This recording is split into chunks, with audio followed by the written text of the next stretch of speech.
इश्क को पहली हवा सुनानी होती है, फिर बर्बाद पूरी जवानी होती है।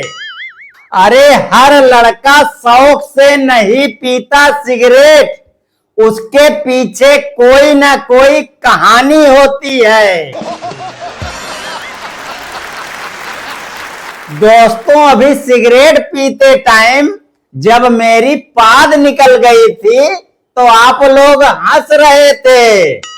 आप लोगों को मैं बता दूं, मेरे दादाजी जब पाद मारते थे मेरी सोती हुई दादी जग जाती थी। अच्छा, मेरे दादाजी के पाद से किसी को कोई दिक्कत नहीं होती थी, लेकिन मेरे दादी को बहुत परेशानी होती थी। एक बार मेरी दादी खाना खा रही थी, उसी समय मेरे दादाजी की निकल गई। आप यकीन नहीं करेंगे, दादी ने दादा को थाली फेंक के मार दिया था। दादाजी बोले, अरे थाली फेंक के क्यों मार रही है? दादी बोली, तुम ना, मैं तुमसे रोज रोज परेशान हो गई हूं, तुम किसी डॉक्टर से अपना इलाज करवा लो, नहीं तो मैं तुम्हारे इस बम गोला बारूद से परेशान हो गई हूं। दादाजी बोले, तू तो ऐसे बोल रही है जैसे तेरा तो निकलता ही नहीं है। दोस्तों, इस दुनिया में आदमी कितना भी सच बोल ले, लेकिन पादने के बाद झूठ ही बोलेगा। हाँ भैया, कि मैंने नहीं पादा। देखो भाई, पाद मारना बुरी बात नहीं है, अच्छा, लेकिन बिना आवाज वाला पाद मारना बुरी बात है। हाँ भाई, क्योंकि फुस करके वो तो निकल जाता है, लेकिन इल्जाम किसी और के ऊपर आ जाता है। इसलिए ढंग से पा दो, जोर से पा दो। दोस्तों, प्यार करना है तो मोटी लड़की से करना, क्योंकि पतली लड़की और आम की गुठली हमेशा हाथों से फिसल जाती है। दोस्तों, शादी करना है तो पतली लड़की से ही करना, क्योंकि जब गुस्सा आए या आपस में लड़ाई हो तो आप आराम से उसे उठाकर फेंक सको। दोस्तों, मैं बड़े धर्म संकट में फंस गया हूं। एक मोटी लड़की से शादी कर ली। मुझे लगा मोटी रहेगी तो घर का सारा काम करेगी, लेकिन अब उल्टा हो गया, घर का सारा काम मुझे करना पड़ता है। अब आप लोग ही बताइए मैं क्या करूं। दोस्तों, अगर आप शादी करने जा रहे हैं तो शादी उसी लड़की से करना जिसकी पाचन शक्ति मजबूत हो, क्योंकि कुछ लड़कियों की पाचन शक्ति बहुत ही कमजोर होती है, उनसे कोई भी बात नहीं पचती है। एक बूढ़ा आदमी सोचा शायद मेरी बीवी को कम सुनाई देता है। बूढ़ा आदमी बोला, जानू क्या तुम मुझे सुन रही हो? कोई जवाब नहीं मिला। थोड़ा और आगे गया, बोला, जानू क्या तुम मुझे सुन रही हो? इस बार भी कोई जवाब नहीं मिला। अब बूढ़ा एकदम बुढ़िया के कान के पास जाकर बोला, जानू क्या तुम मुझे सुन रही हो?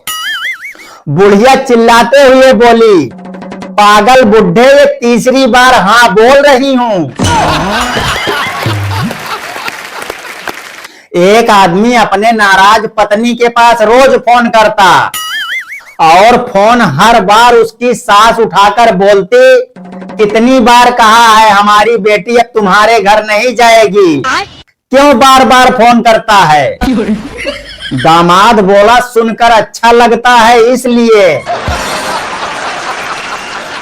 एक लड़की की शादी के बाद उसकी मां ने बेटी को एक सलाह दी, बेटी ध्यान रखना, यदि पति पहली बार रूठे तो रब रूठे, दूसरी बार रूठे तो दिल टूटे, तीसरी बार रूठे तो जग छूटे, और अगर बार बार रूठता रहे तो निकाल डंडा मार साले को जब तक डंडा न टूटे। एक आदमी अपनी बीमार बीवी को डॉक्टर के पास ले गया। डॉक्टर बोला, सॉरी भाई साहब, आपकी बीवी सिर्फ और सिर्फ 2 दिन की मेहमान है। आदमी बोला, अरे डॉक्टर साहब, सॉरी की क्या बात है, जब 50 साल निकाल लिए तो ये 2 दिन भी निकल ही जाएंगे। एक महिला अपने पति से बोली, अजी सुनते हो, मेरी 50 की उम्र होते हुए भी आपका एक दोस्त मेरे हुस्न की तारीफ करता है। आदमी बोला, मैं जानता हूं वो असलम भाई होगा। उसकी बीवी बोली, हाँ, लेकिन आपको कैसे पता? आदमी बोला, वो हरामखोर सिर्फ और सिर्फ कबाड़ का काम करता है। एक लड़का स्कूल पहुंचा तो खुशी से उछलने लगा। दोस्तों ने बोला, क्या बात है भाई, आज बड़ा खुश है, क्या हुआ? बोला, भाई आज मेट्रो में पहली बार किसी लड़की ने मुझसे बात की। दोस्तों ने बोला, अरे वाह भाई, क्या बात हुई, मुझे भी बताओ। वो लड़का बोला, भाई उस लड़की ने बोला, उठो ये मेरी सीट है। एक बूढ़ा तपस्या करने चला गया। उसकी तपस्या से खुश होकर भगवान बोले, क्या चाहिए तुझे? बूढ़ा बोला, एक नौकरी, पैसों से भरा कमरा, सुकून की नींद और गर्मी से छुटकारा। भगवान बोले, तथास्तु। आज वो बूढ़ा एटीएम में सिक्योरिटी गार्ड है।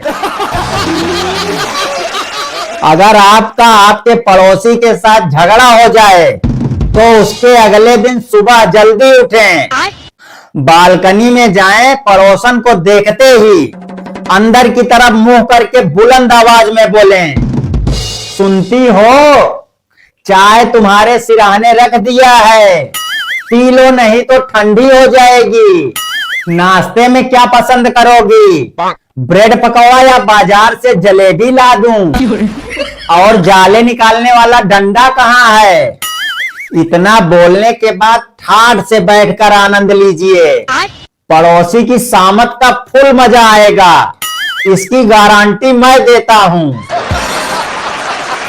और हाँ, ये शुभ कार्य रविवार के दिन कीजिए, 2 गुना आनंद प्राप्त होगा। एक आदमी बोला, सुनो, मुन्ना रो रहा है, चुप कराओ उसे। पत्नी गुस्से में बोली, मैं काम करूं या बच्चा संभालूं? मैं इसे दहेज में नहीं लाई थी, खुद ही चुप करा लो।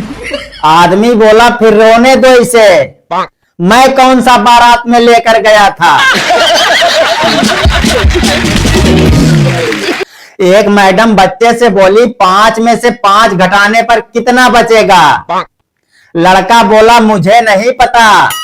मैडम बोली, मान ले तेरे पास 5 भटूरे हैं और मैं वो 5 भटूरे ले लूं तुझसे, तो तेरे पास क्या बचेगा? वो लड़का बोला, मैडम जी छोले।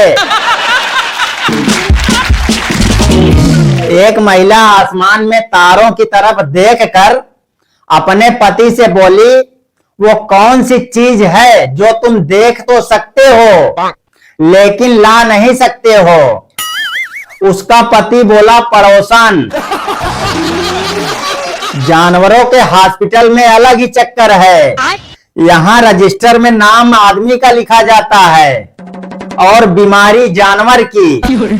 नाम अशोक कुमार, बीमारी पूंछ में सूजन। एक महिला अपने आदमी से बोली, अजी सुनते हो, किचन से थोड़ा आलू लेते आना। आदमी बोला, यहाँ कोई आलू तो दिख ही नहीं रही है। महिला बोली, तुम हो ही अंधे, कामचोर हो, एक भी काम ढंग से नहीं करते। मुझे पता था तुम्हें नहीं मिलेगी, इसलिए मैं पहले ही ले आई हूं। अब आप लोग ये बताइए, इसमें उस बेचारे आदमी की क्या गलती थी? दोस्तों, मैं बड़े धर्म संकट में हूं। कल मेरी पड़ोसन बोली, तुम चश्मे में बिल्कुल भी अच्छे नहीं दिखते हो, और मुझे चश्मे के बिना पड़ोसन नहीं दिखती है। अब आप लोग बताइए मैं क्या करूं?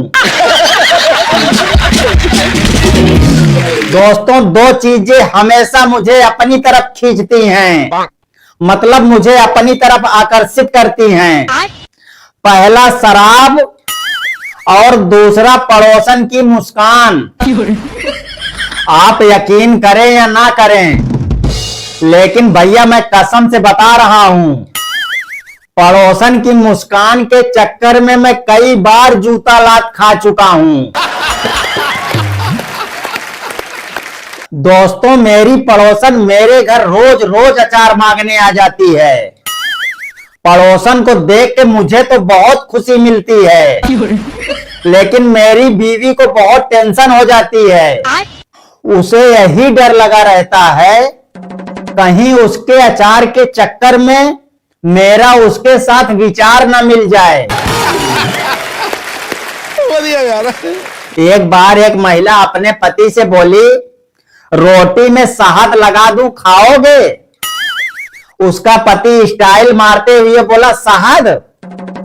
शहद मधुमक्खी के मुंह से निकलता है, और मैं किसी के मुंह से निकली हुई चीज नहीं खाता हूं। महिला बोली, ठीक है, फिर मैं तुम्हारे लिए आमलेट बना देती हूं।